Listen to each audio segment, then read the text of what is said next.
तर मागच्या व्हिडिओ आपण बघितला होता अग्निशामक व अग्निशामकाचा उपयोग काय होता. तर हा त्याच्या पुढचा चॅप्टर आहे. चॅप्टर नंबर 4, शक्ती, ऊर्जा संरक्षण, एनर्जी कन्व्हर्जेशन. आता एनर्जी हा आता पार्ट का दिला असेल तर बऱ्याच जणांना वाटत असेल. तर एनर्जीमुळे पण आपला अपघात होऊ शकतो असं जर आपण जेवण नाही केलं किंवा आपण आजारी असेल तर आपल्याला कामात मन लागत नाही किंवा असं थकवा येतो किंवा असं वाटतं की सारखं पडून राहावं. तर आपल्या बॉडीमध्ये जर एनर्जी नसेल आणि जर आपण काम करत असेल तर आपल्यामुळे चुका होतात व त्याच्यामुळे छोटा मोठा अपघात घडून येऊ शकतो. तर म्हणजे हा पण जरसं ह्याच्यामुळे सेफ्टी पार्ट येऊ शकतो ह्या चॅप्टरमध्ये, कारण की एनर्जी नसेल तर आपल्याला काम करायचं मन होणार नाही किंवा आपण ओव्हर कॉन्फिडन्स होतो. हां, मला वाटतं की माझ्या हातात आता खूप पॉवर आहे, मी असं हे करू शकतो. तर त्या ओव्हर कॉन्फिडन्समुळे पण कधी-कधी आपला अपघात होऊ शकतो. म्हणजे आपल्याला आपली एनर्जी किंवा शक्ती काय आहे किंवा ह्या गोष्टीची किंवा प्रत्येक गाडीची किंवा मशीनची आपल्याला ऊर्जा किंवा म्हणजे त्याची पॉवर काय आहे ती आपल्याला कळली पाहिजे. तर बघूया. एनर्जी हा इंग्रजी शब्द पॉवर, शक्ती, ऊर्जा या अर्थाने वापरला जात आहे. कार्य करण्याच्या दारास शक्ती असे म्हणतात. शक्तीचे तुलनात्मक परिणाम शक्ती आहे.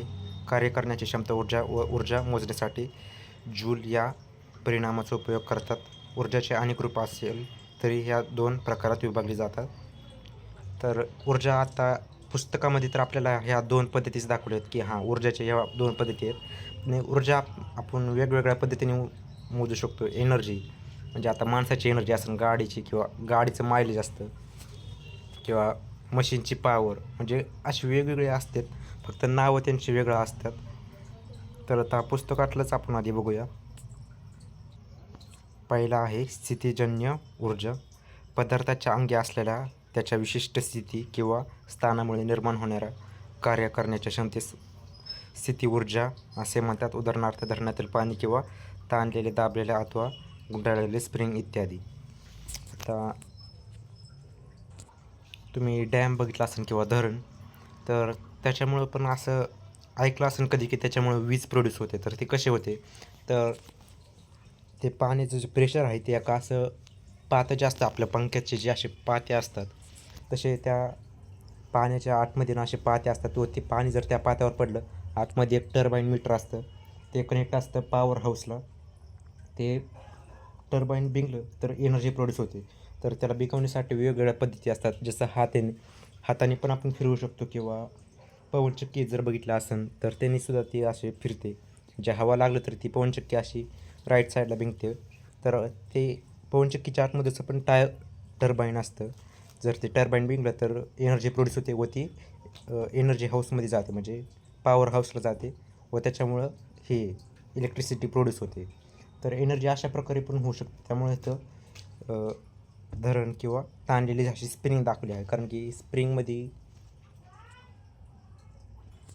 पण अशी वेगळ्या प्रकारची अशी ऊर्जा असते. म्हणजे जसं की आपलं गाडीचं शॉक ऑब्झर्वर असतं, जर ते खराब झालं तर आपण म्हणू शकतो की हां, ह्याची एनर्जी संपली, आता ह्याला आपण रिप्लेस केलं पाहिजे.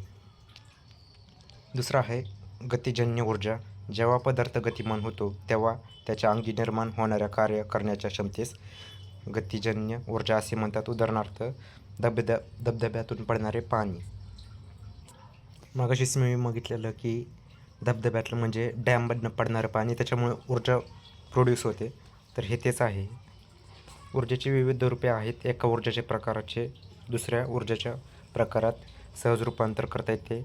उदाहरणार्थ उष्णतेपासून यांत्रिक ऊर्जा आधारित उपकरणं, हीट इंजन. अस्तित्वात असलेली ऊर्जा आपण नष्ट करू शकत नाही किंवा नवीन ऊर्जा निर्माण करू शकत नाही. यास ऊर्जेस अविनाशत्व असे म्हणतात. ऊर्जेच्या अनेक स्रोतांपैकी 4 पूर्वीपासून वापरतात आलेले इंधन कोळसा, लाकूड, क्रूड तेल, पाणी, आणि वायू ही ऊर्जेची प्रचलित आहे, परंतु याचे साठे दिवसेंदिवस कमी होत आहे. सध्या ऊर्जेच्यासाठी विजेचा वापर जास्त केला जात आहे. विज्ञान आणि तंत्रज्ञान प्रगतीबरोबरच औद्योगिकीकरण ही झपाट्याने होत आहे. राष्ट्राच्या सामाजिक आणि आर्थिक विकासासाठी अतिशय आवश्यक असते. दैनंदिन कामे पार पाडण्यासाठी ऊर्जेची आवश्यकता असते, परंतु ऊर्जा निर्मितीची साधने कमी वाढवणे त्याच्याबरोबरच ऊर्जेचे योग्य रीतीने वापर करणे हे प्रमुख 2 मार्ग आपल्याला उपलब्ध करून आहेत आणि अणुऊर्जा, सौर ऊर्जा, बायो गॅस, नैसर्गिक वायू यामुळे ऊर्जा प्राप्त होऊ शकते, परंतु याचा खर्च जास्त होतो. तसेच बरीचशी ऊर्जा वाहनाद्वारे वाया जाते असलेल्या ह्यासाठी ऊर्जेची मोठी प्रमाणात बचत करणे आवश्यक आहे. स्टार्टिंगलाच म्हणाले की आपण ऊर्जेचे खूप प्रकार पडतात, जसं की आपली बॉडीची पण एनर्जी, गाडीची, मशीनची. तर त्यांनी अजून काही उदाहरणं दिलेली आहेत तिथंच. तर ती आता ऊर्जा असं आपण बघितलं की नष्ट होत आहे.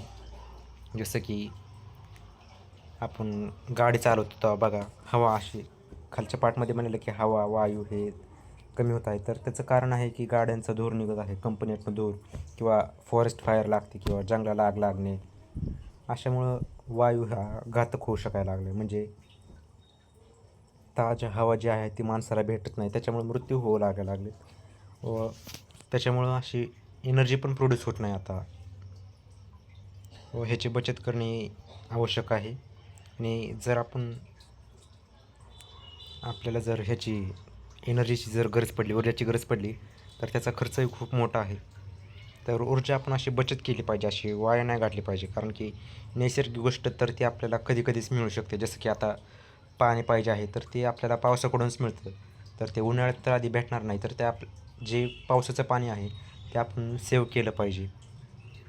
तर अशा नैसर्गिक गोष्टींना आपल्याला असं जपून ठेवलं पाहिजे, ज्या मानवाकडून घडून आलेले आहे. जसं की इलेक्ट्रिसिटी, ही तर मानवाकडूनच घडून आलेली आहे. तर ते आपण परत बनवू शकतो. पण जर पाणी एकदा संपलं तर आपल्याला पावसाळा येऊपर्यंत थांबावंच लागेल. तोपर्यंत आपण बरेच जण काही काही मरू शकतात, जसं की प्राणी मरतात. आता बघितलं असेल तुम्ही की पाणी नाही भेटलं, किंवा हवेमुळं, किंवा त्यांच्या प्लास्टिक खाण्यामुळे मेले असतात.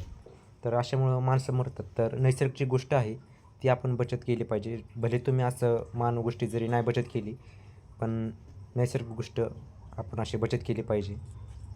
पुढं बघूया.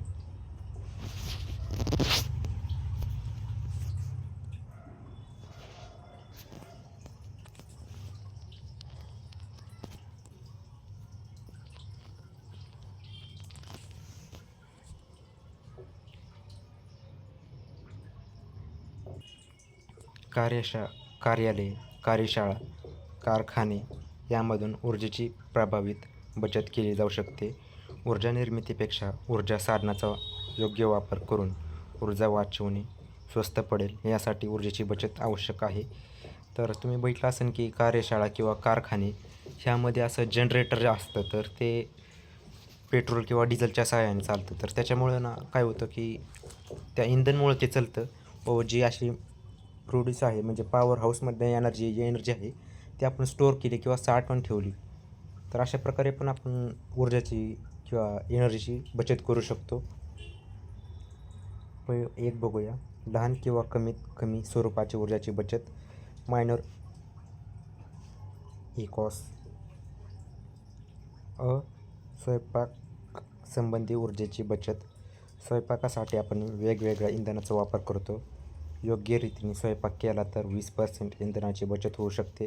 स्वयंपाक करताना बचतीसाठी आपल्याला पुढील प्रमाणे काळजी घेतली पाहिजे. आता काही जण बघितलं असेल गावाकडं, तर चुलीवर हे करत आहेत. तर ते चूल पेटवण्यासाठी लाकूड वापरलं जातं. तर ते लाकूड तर झाड बंडच येत असतात, आणि बरेच जण गावाकडचे चांगले असे हिरवेगार झाडं तोडून ते चुलीसाठी वापरतात. तर त्याच्यामुळं एनर्जी अशी ही होती, नष्ट होते. जर झाडं कापली नाही तर पाऊस पण येणार नाही. व झाडामुळं दोन गोष्टी अवलंबून आहे की झाड अशी कार्बन डायऑक्साईड जे आहे तो वायू शोषून घेतो व ऑक्सिजन सोडतो. तर झाड जर नष्ट केले तर पाऊस पण कमी पडेल व आपल्याला ऑक्सिजन पण कमी भेटेल. तर तसं केलं नाही पाहिजे.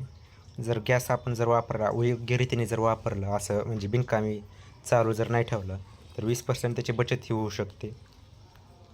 तर कोणती काळजी घ्यायची आहे स्वयंपाक करताना, हे खाली बघूया. एक, स्टोव किंवा गॅसचे बर्नर नियमित साफ करणे आवश्यक. शक्यतो लहान बर्नरचा जास्त वापर करावा. गॅसचं बर्नर म्हणजे ते छोटेवाले जे असतं, त्याला असे छोटे छोटे होल्स असतात, ते नियमित साफ केले पाहिजे, किंवा त्याच्यामध्ये पाणी अडकलं नाही पाहिजे. पाणी जर अडकलं तर मोठा भडाका होऊ शकतो, तोंडाला असं भाजू शकतं किंवा जळूही शकतं. स्वयंपाक स्वयंपाकास सुरुवात करण्यापूर्वी आवश्यक ते साहित्य प्रथम जवळ ठेवून घ्यावे.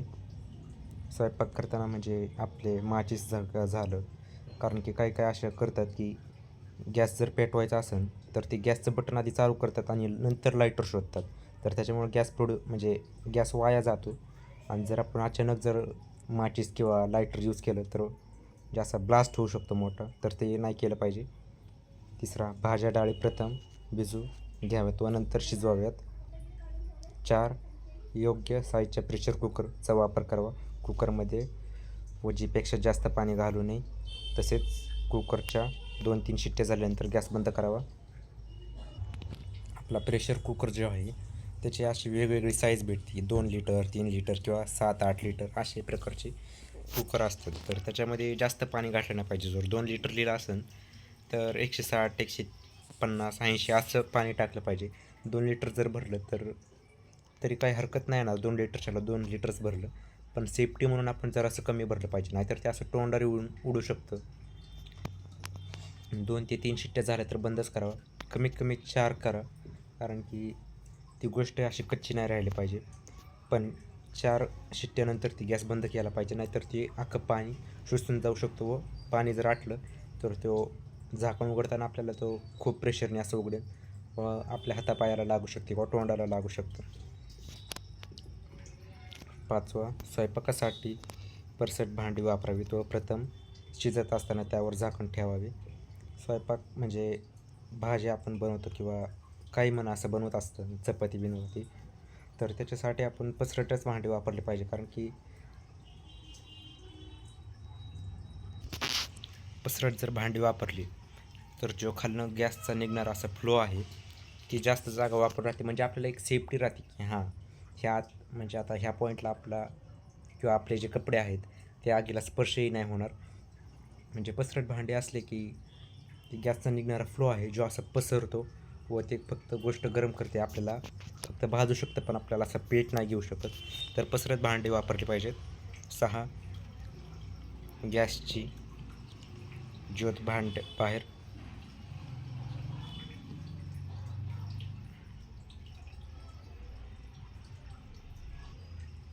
जाणार नाही याकडे लक्ष घ्यावे व पाण्याला उकळी आल्यानंतर गॅस किंवा स्टोव्ह ज्योत मंद करावा. इथं बंद लिहिलं आहे पण त्यांनी त्यांच्या भाषेमध्ये मंद केलं माहिती नाही. फ्रीजमधून बाहेर काढलेले अन्न सर्वसामान्य तापमानाला येईपर्यंत मोकळ्या ठेवावे व नंतर गरम करावे. पदार्थ वारंवार गरम करू नये. तर हे स्वयंपाक करताना जे काही टिप्स आहेत ते आपल्याला ह्याच्यामध्ये दिलेले आहेत. तर हे का दिलेले आहेत, स्वयंपाकाचं का दिलेलं हे मला माहिती नाही, पण काहीतरी ह्याचा माग उद्देश असेल त्यामुळेच दिलेलं आहे. तर ह्या व्हिडिओमध्ये एवढंच. पुढच्या वेळेस आपण घरगुती वापरातील विजेचे उपकरणासंबंधी बचत हे काय आपण हे पण पुढच्या व्हिडिओमध्ये बघूया. ह्या व्हिडिओमध्ये एवढंच. मिळूया पुढच्या व्हिडिओमध्ये.